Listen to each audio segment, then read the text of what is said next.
Bom, vamos falar, né, sobre saúde mental.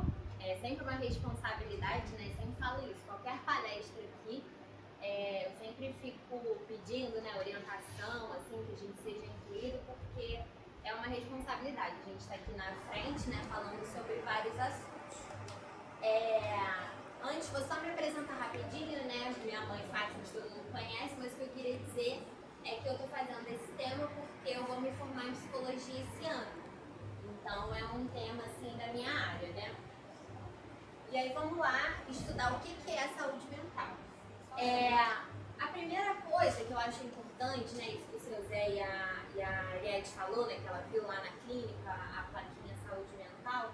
E eu acho que uma coisa que às vezes fica muito na nossa cabeça, assim, é uma ideia de que a saúde mental é uma coisa que não é pra gente, né, é pro outro. É pra pessoa que tem algum problema, algum transtorno mental, né, que a gente vê. Pessoa que é esquizofrênica, que é autista, então fica uma coisa muito distante. E não é bem assim, a gente vai ver que é uma coisa que diz respeito a todo mundo que está aqui. Até ele que é criança, né? Qual é o seu nome? Brian. Pois é, tem até a saúde mental de respeito até o Brian que está aqui pequenininho. E aí, eu peguei aqui essa fonte do GovBR, então se vocês quiserem depois ler um pouquinho mais, é só acessar que tem várias informações legais. E aí, a primeira coisa que eu acho importante é dizer que a saúde mental não se limita ao que a gente sente individualmente. Então, não é uma coisa assim, só o que eu tô sentindo. Existe um senso de grupo. Por exemplo, se tiver alguém aqui, tá todo mundo aqui sentadinho assistindo a palestra, mas se alguém por acaso começar a chorar ou a passar mal, tiver alguma coisa, todo o grupo vai ser impactado por isso, certamente.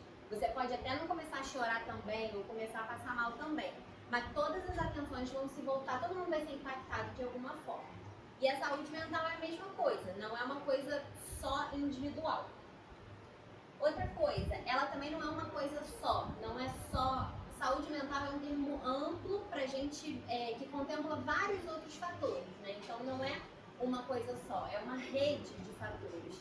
E essa ideia de rede é muito importante porque é uma rede, ela tem uma trama, né? É entremeado, são vários fatores que um depende do outro, né? Então essa imagem da rede, assim, né? Que vários pontos vão se conectando. Então é uma palavra importante para a gente pensar que são vários fatores. E aí eu coloquei aqui essa definição da Organização Mundial da Saúde, que a saúde mental, olha que interessante, que essa definição acho que não tem nada a ver com o que a gente pensa primeiramente em saúde mental, né? O que seria saúde mental? É um estado de bem-estar vivido pelo indivíduo que possibilita o desenvolvimento de suas habilidades pessoais para responder aos desafios da vida e contribuir com a comunidade. Quer dizer, a Ariadne estava falando agora de desafios, né? Todo mundo tem desafio, né? A vida, né, ela vai nos desafiando sempre. Então, a saúde mental também é uma ferramenta que a gente vai construindo para lidar com esses desafios. Aí, continuando, ele fala, né, de bem-estar. A saúde mental, um estado de bem-estar. E aí, vamos lá, o que é bem-estar, né? Do que depende esse bem-estar? Não depende apenas do aspecto psicológico e emocional, mas também de condições fundamentais como a saúde física, que inclui a nossa nutrição, então o que a gente come, né? Como é que é a nossa alimentação. Isso também pode parecer bobagem, mas não é. Se você tem uma alimentação muito... Por exemplo, se você só come besteira, né? Só come biscoito, você vai ficar sem aquela nutrição para o seu corpo funcionar bem, e isso vai impactar também como você vai ficar. Você vai ficar mais cansado, e aí você pode começar a não querer fazer as coisas. Então tudo está interligado, né? O nosso corpo e a mente. Apoio social. Aqui embaixo está a exclusão social, né? Então, às vezes, uma pessoa muito isolada também tem um risco, né? Porque é muito importante. A gente vive em sociedade, né? Ninguém vive sozinho. A gente precisa uns aos outros, né? Para viver. Então, pode parecer bobagem, mas você ter alguém para contar. Pode ser qualquer pessoa, um amigo, vizinha, tio, primo, filho, quem quer que seja. Estresse. Hoje em dia tá complicado, né? Não dá pra dizer, tem que tentar se estressar menos. A gente escuta muito isso dos médicos. Gente, é impossível. O mundo já é um estresse por si só, todo mundo tá estressado. Mas a gente ficar atento, né? O que, que a gente pode fazer para melhorar? Pelo que a gente está se estressando, né? O que está causando? Será que a gente tem como, sei lá, às vezes você frequenta um lugar que toda vez que você vai naquele lugar você fica meio mal. Então, assim, será que eu preciso frequentar esse lugar? Às vezes não dá, porque às vezes é o trabalho, né? Enfim, a gente tem que também ser uma coisa que dê pra gente fazer, mas só a gente refletir, né? Ficar atento a essas coisas. A genética também influencia, isso daí a gente já vem com essa carga genética, né? E não tem muita coisa que a gente possa fazer a respeito disso, mas é a gente se conhecer e a partir disso, né, ir indo para um caminho ou para outro. Exposição a perigos ambientais não é exatamente um perigo só físico, mas não é assim, você ir num lugar perigoso, mas é isso, um ambiente que é nocivo, que você vai, você se sente maltratado. Às vezes tem pessoas que têm uma energia, assim, que não bate, que a gente, né, sai drenado, assim, então de repente evitar, se for possível, né, esse tipo de situação. Condições de vida, né, aqui nessas condições de vida também entra uma questão financeira, que eu sei que é um tema delicado de falar, mas é importante. Não dá pra gente, ainda mais eu, enquanto futura psicóloga, a gente discute muito isso. Depois eu vou falar mais pra frente onde eu atendo e tudo, pra vocês terem uma noção de como é. Mas, às vezes, você recebe um paciente que não tem muitas condições, às vezes a pessoa nem comeu nada naquele dia. Como é que você vai fazer uma sessão de terapia se a pessoa tá com fome? A fome tem que ser sanada antes, né? Então, isso é um fator muito importante. Não dá pra você fazer um atendimento com a pessoa que não comeu nada. Então, isso é uma coisa muito importante da gente ter em mente, né? Diariamente, a gente vive uma série de emoções, boas e ruins, e isso faz parte da vida, para também não ficar a ideia de que não pode sentir nada. Eu não sei se vocês já viram esse filme, Divertidamente. Eu adoro, é um filme infantil, mas todo mundo deveria ver, porque diz da gente, né? É uma personagem, tem o filme 1 e o filme 2. No 1 ela é criança e aí vai mostrando como se fosse divertidamente, são os personagens que estão dentro da cabeça dela. Então, às vezes, a tristeza que está no comando, às vezes a raiva, às vezes a alegria. E aí, no filme 2, entram outras emoções, que é quando ela entra na adolescência. Aí tem a ansiedade, a vergonha, e inveja, e é muito interessante. Acho que é um filme lúdico, assim, recomendo. Já teve aqui no Cine Cantinho? Tem que ser, acho que já, né? É muito legal. E aí, né, isso é muito importante. Assim, a saúde mental, a gente falando de desafio, né, não significa ausência de problemas e até mesmo doenças. Né? Também pra gente não ficar com essa ideia de que eu só vou ter uma saúde mental se eu não tiver problema. Isso não existe. Isso não existe. Todo mundo tem problemas, uns mais, outros menos, problemas de naturezas diferentes, mas todo mundo tem esses problemas, desafios, né? E a questão é, como fala lá na OMS, né, a definição da gente poder enfrentá-los. E aí, como procurar ajuda? Antes, vou falar de uma coisa que é muito importante, não é para ficar um ataque nem nada disso, é só para a gente refletir aqui junto, né? A ideia é a gente sempre evoluir e se melhorar, né? E aprender, como falou sobre o José Inácio. Existe muito preconceito em relação à saúde mental, né? Eu acho que o fato de a gente ter passado uma pandemia mudou muito, porque muitas pessoas passaram a procurar mais ajuda, mas ainda tem um preconceito, assim, quando a gente escuta falar de saúde mental, que alguém está com algum problema de saúde mental, a gente fica acha meio estranho. E aí, eu fui conversando, assim, com algumas pessoas, né, algumas coisas que eu já ouvi, até de pacientes, assim, e aí coisas que a gente escuta muito quando tem alguém que a gente conhece que está, por exemplo, com uma depressão, que é um transtorno clássico, assim, né, do mundo que a gente está vivendo hoje. Depressão, ansiedade, tem vários, mas são coisas que acho que todo mundo já ouviu falar alguma vez. E aí a gente escuta que é fraqueza, que é falta do que fazer. Ah, porque se a pessoa tivesse um emprego, ela não estaria deprimida. Ah, não, mas isso é fraca. Aí a Ira, né, que nos ajuda lá em casa, ela falou, eu tenho uma conhecida que ela tá deprimida, e aí as pessoas ficam falando que é frescura, que é porque ela não quer fazer as coisas, ela trabalha em casa, ela falou, ela não quer fazer as coisas e aí tá com isso que é frescura. Então, olha como é uma coisa séria, né? Ah, a pessoa é descontrolada, tá com preguiça, e também é um clássico, falar que a pessoa é preguiçosa, falta de força de vontade.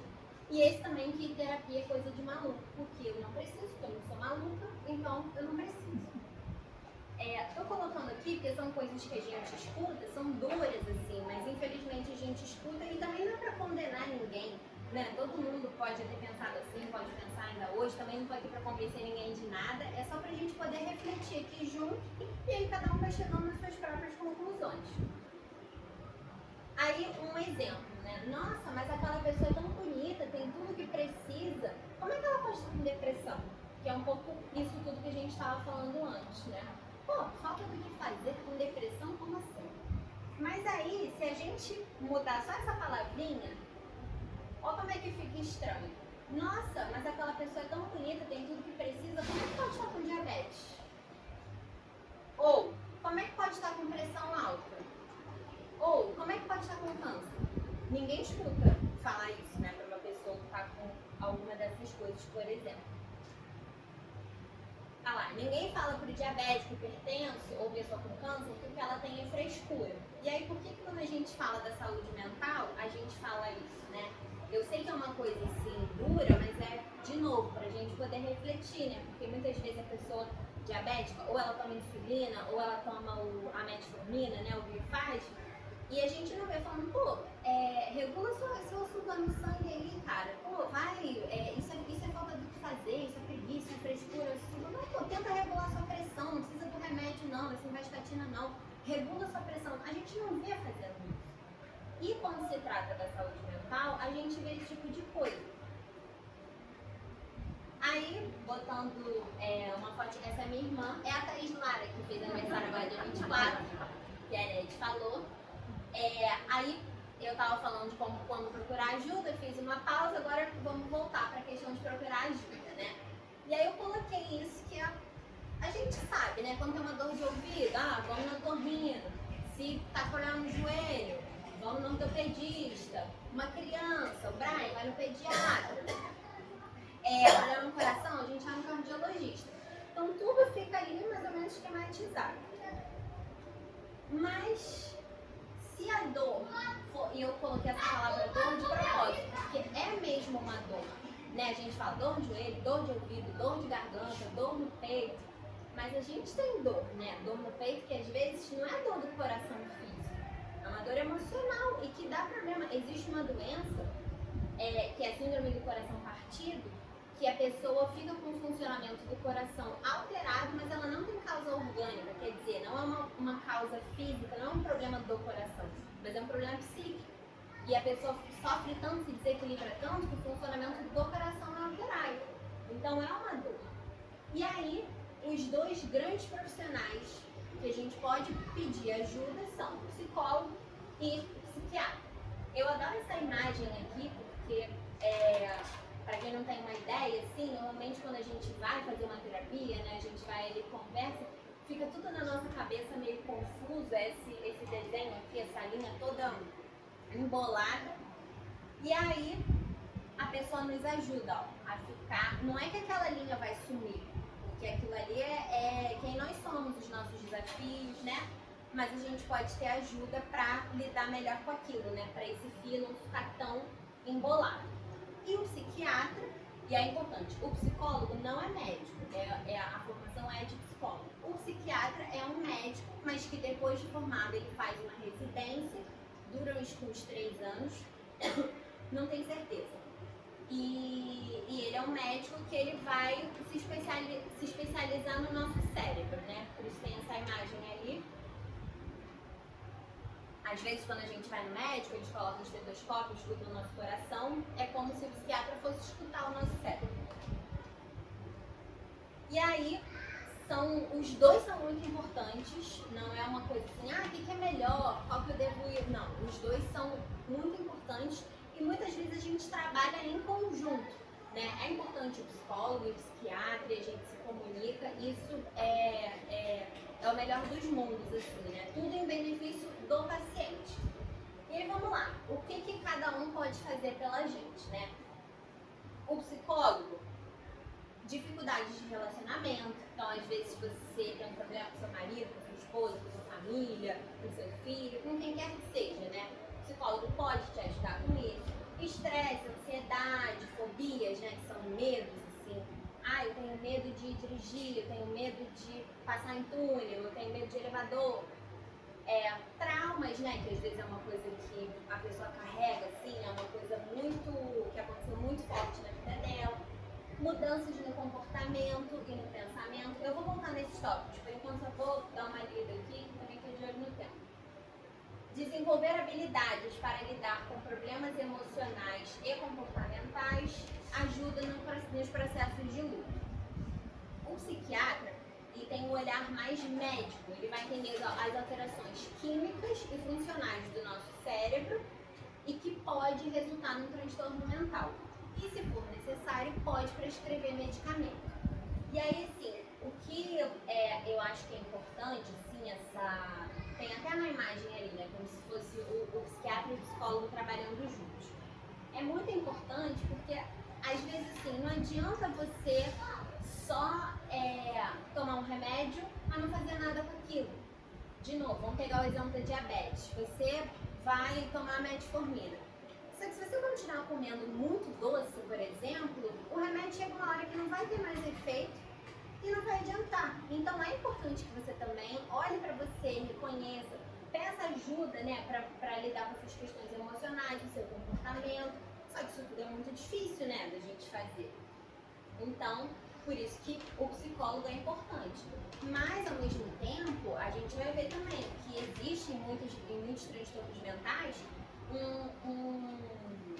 um problema no funcionamento cerebral. Então, às vezes, a gente precisa da medicação, a gente precisa daquela substância para poder ficar bem, né? Então, é importante que a gente tenha esse trabalho em equipe.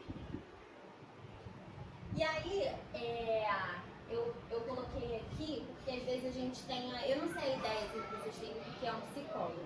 Às vezes a gente fica muito preso na ideia de que o psicólogo é aquele consultório, a gente vai lá, ele fica sentadinho, a gente fica conversando. Isso também existe, mas a psicologia, isso seria a psicologia clínica. Mas a psicologia, ela trabalha, assim, em diversas áreas. Por exemplo, eu até tenho uma professora, Eliette, que trabalha lá nessa clínica, e ela faz avaliação para você ajudar em alguns diagnósticos, tipo assim, autismo, sabe? Tem alguns testes, alguns materiais, e eu sei que ela trabalha lá, ela tem um laboratório lá.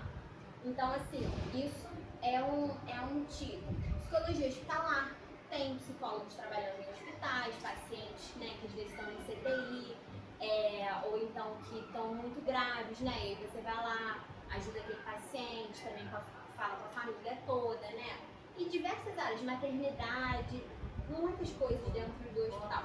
Psicologia escolar, eu tive uma professora, né, que ela trabalha em Duque de Caxias, numa escola há muitos anos. E aí é um trabalho bem legal, assim, né, de estar ali na escola com os alunos e identificar, né, o que acontece, como é que ela pode ajudar, chamar a família para conversar. Tudo isso é saúde mental. Tem psicologia do esporte também. Tive um professor que trabalha com atletas, né, porque o atleta tem essa especificidade, né, de ser uma pressão muito grande, essa coisa da performance, do desempenho. Quando a gente vê, né, nas Olimpíadas, fica tudo muito aparecendo, assim, você vê, caraca, é um país inteiro torcendo, como é que aquela pessoa vai lidar com essa pressão, né, essa expectativa? A neuropsicologia, que é essa coisa de avaliação, né, tem alguns... Que nem quando a gente está doente, a gente vai lá, o médico pode olhar e falar, ih, tá com um sintoma, tá com mancha vermelha no corpo, tô achando que é dengue. Mas vou pedir um exame de sangue para ver direitinho os parâmetros, ver se é isso mesmo. A neuropsicologia trabalha um pouco assim. Você tem um paciente que você acha que ele pode estar com alguma questão, mas, poxa, vou realizar esse teste aqui, essa avaliação para ver se é isso mesmo. A psicologia organizacional, que é dentro das empresas, então você pode ajudar a promover uma saúde mesmo naquele ambiente, né, de trabalho da pessoa, porque às vezes o trabalho, né, é muito exigente, isso pode, hoje em dia também uma coisa que acontece muito, não sei se vocês já ouviram falar, é o burnout, que é um esgotamento total, assim, a pessoa fica muito estressada e ela é um esgotamento que ela realmente precisa parar, assim, né? Então, isso é uma área também importante. E aí eu coloquei aqui a psicoterapia, que seria esse modelo mais do consultório, para a gente pensar que não precisa ser só uma terapia individual, por exemplo. Existe terapia de família, de casal, de grupos, né? Às vezes tem um grupo, por exemplo, um grupo terapêutico de mães de pacientes com esquizofrenia, ou de luto, ou de tabagismo, ou de alcoolismo, né? Isso também isso acontece. Tá quase finalizando, mas ainda tem coisa para falar. Uma diferenciação importante, que é depressão é diferente de tristeza. Eu coloquei a depressão porque eu acho que é uma coisa mais que a gente já ouviu falar, assim, que seria o que difere de uma saúde mental plena, né? Vamos dizer assim. Porque aquilo, desafios todo mundo tem, né? A gente fica triste, chora, mas daqui a pouco melhora e vai dormir, amanhã é outro dia. Isso seria tristeza. A tristeza é uma emoção e tá tudo bem a gente sentir. Assim como a alegria e tudo. Ela é transitória, ou seja, ela passa, né? Dura dias, pode até durar dias, mas você não vai ficar 24 horas triste. Mas dura horas, ocorre por conta de um evento. Geralmente a gente sabe, eu tô triste, um evento específico. Porque aí você sabe o que aconteceu e que você pode ter ficado. Tô triste porque a Ariete brigou comigo. Então, aí você tá triste por causa disso. Espero que eu não fique triste, a Ariete não vai brigar comigo, não. Assim como pode ser alegria. Tô feliz que a Ariete gostou da minha palestra. Então, é isso. E ela não atrapalha o desempenho da pessoa. Você pode até falar, poxa, hoje eu tô triste, não tô muito afim de conversar, mas se você tiver que fazer alguma coisa, você vai lá e faz, tudo bem, depois passa. Agora, a depressão é um transtorno mental. E aí, só falando assim, eu sei que é uma coisa específica, mas eu falei, não, o pessoal lá merece a informação para todo mundo sair sabendo, né? Quando a gente fala das questões mentais, a gente não usa a palavra doença. Porque doença normalmente é uma coisa que a gente sabe a origem, a gente sabe a causa. Dengue é um mosquito que causa dengue. Amidalite pode ser um vírus que eu peguei que inflamou minha garganta. Agora, quando se trata do transtorno mental, a gente não sabe a causa. São aquelas coisas que eu falei lá no início. 1000 coisas, genética, fatores sociais, alimentação, tudo aquilo. Então, como a gente não sabe a causa, o que causou a depressão? Não sei. São muitos fatores. A gente usa essa palavra transtorno. Ela não tem causa aparente, então não é assim, eu estou com depressão porque eu sofri um acidente. Não dá pra fazer. Pode até ser que você tenha ficado muito triste com esse acidente, isso pode ter gerado um efeito em você, sua imunidade baixou e tudo, mas ela não é causa, a gente não sabe a causa. Ela é constante, é sem tregas, a pessoa está sempre com aqueles sintomas. E ela é crônica. Crônica quer dizer que é uma coisa assim que se você não tratar não vai melhorar sozinha. Assim como o diabetes. Diabetes é uma doença crônica, né? Você precisa ter um acompanhamento, um remédio, alimentação, insulina, porque se você não tratar, o diabetes não vai embora. A depressão também é a mesma coisa. E ela é incapacitante. Então é aquilo, às vezes a pessoa não consegue trabalhar, ela não consegue se relacionar, não consegue sair. E aí vem toda aquela coisa, né, que a gente falou, é frescura por conta dessa incapacidade da pessoa de viver, né? Aí eu gosto muito dessa imagem porque eu acho que ajuda a gente a refletir de novo sobre essa coisa, de como às vezes é cruel, né? A gente pensar uma pessoa que está em depressão e dizer que ela é fraca. Porque, olha só, esses aqui seriam os nossos neurônios. A gente tem vários neurônios, né? E aí é como se eles fossem assim e um passa uma informação para o outro. O neurônio normal, olha só, várias bolinhas aqui, né? Passando um monte de coisa, depois voltando vermelho, movimentado. Os neurônios em estado de depressão, olha como é que tá ali. Só tem 3 bolinhas. Então, assim, é uma diferença muito grande. E aí é por isso que eu comentei do psiquiatra, né? Às vezes a gente precisa daquela substância. Quando a gente toma uma medicação, ela vai ajudar nisso aqui, ó. A gente voltar a ter outras bolinhas e poder, né, viver a nossa vida. Então é muito... Não tem como a gente falar pra pessoa, produz mais bolinhas aí sozinha, porque ela não vai conseguir, não tem como. É uma alteração. E aí, fazendo 5 minutos, né? Fazendo um paralelo, assim, que eu sei que muita gente também tem medo de medicação. Ih, vou ficar dependente com a medicação, não vou tomar esse remédio pra maluco. Não tem nada disso. Existem sim alguns remédios que causam dependência, mas todo psiquiatra vai te explicar isso se precisar. Esses remédios que causam dependência, a gente não, o paciente não usa a vida toda. Às vezes são um SOS para ajudar, por exemplo, a pessoa a dormir, porque o sono é fundamental, vou falar disso. Então, assim, é por um período curto para ajudar aquele paciente. Depois que voltar para cá, ó, você pode ir fazendo o que chama de desmame do remédio. A pessoa vai parando de tomar o remédio, porque aí sim ela sozinha pode voltar a conseguir produzir essas bolinhas aqui e ficar com funcionamento normal. Mas depois de ter tido alguma intervenção. E uma intervenção com o psicólogo também, né? Porque é aquilo que a gente comentou, não adianta só tomar o remédio e não mudar suas atitudes.